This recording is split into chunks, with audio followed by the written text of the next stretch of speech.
Hey, as you can see, the 383 is just about done. Got the intake on. Rockers are all set. I've already put oil in it, primed the oil system. I got some reviews of the oil pan from Summit Racing coming up, and a few other clips on setting the rockers and valve adjustment. All coming your way. Stay tuned. Okay, so I got my oil pan on. Just finished painting the block in the oil pan. I'll have a review coming up, what I think of that oil pan. Definitely some issues with that. But right now, doing the valve adjustment on it.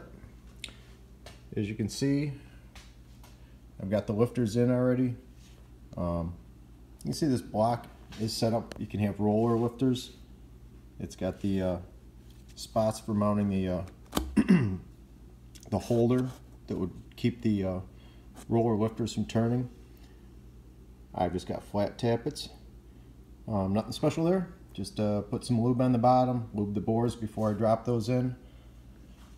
Did have to get some longer push rod tubes.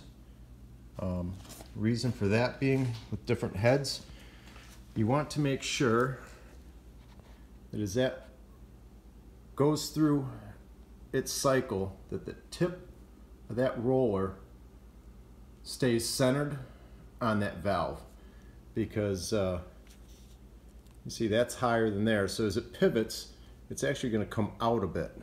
So you can get push tubes in different lengths. When you go to adjust these,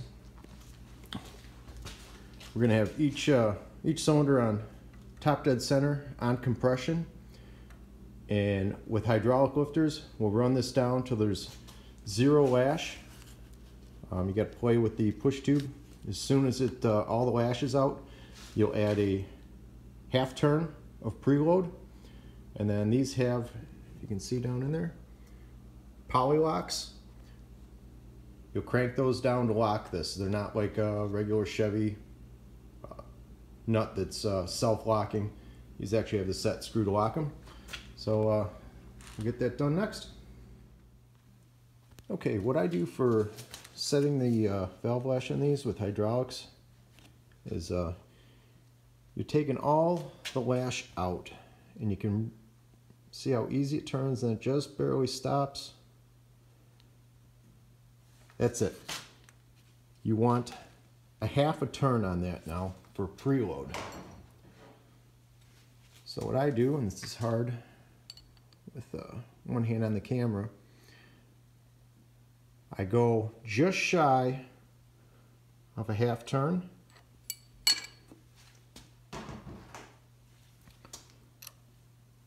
Then I set the poly lock.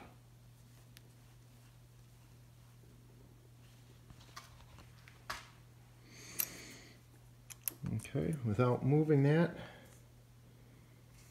tighten up the poly lock. Now I was just shy. So now when I tighten this and the poly lock at the same time,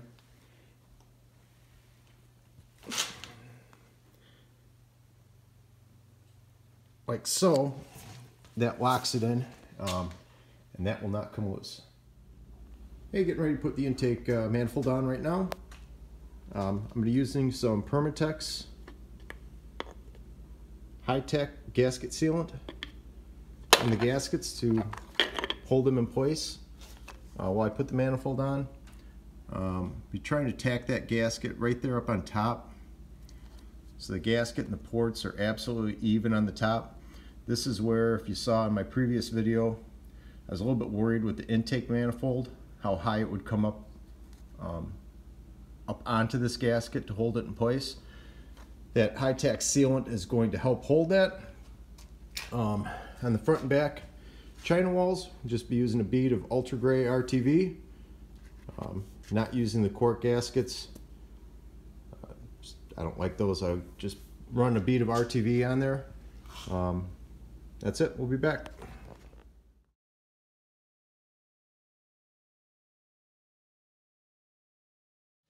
Hey guys, quick review of the Chevy small block oil pan. It's a 7-quart pan, part number G36011. I read the reviews and they said there was a lot of fitment issues and all that stuff, and for the price I was going to try it. I'm still going to use it, but basically what a piece of crap. You see the inside, it's a regular oil pan that was just cut out for the added 7 quart. You see the wedge there. I used the pickup that they recommended, and it would not fit. I had to cut this metal out here to even get the pickup screen to fit. Then the other problem, which is really irritating, you can see the placement of the drain plug. It's not at the bottom of the pan. There's no way you're going to get all the oil out, which also made it very difficult. Even knowing I was going to have to spend the time to cut that metal out. You can see there's a drain plug and how far it sits off the bottom of the pan.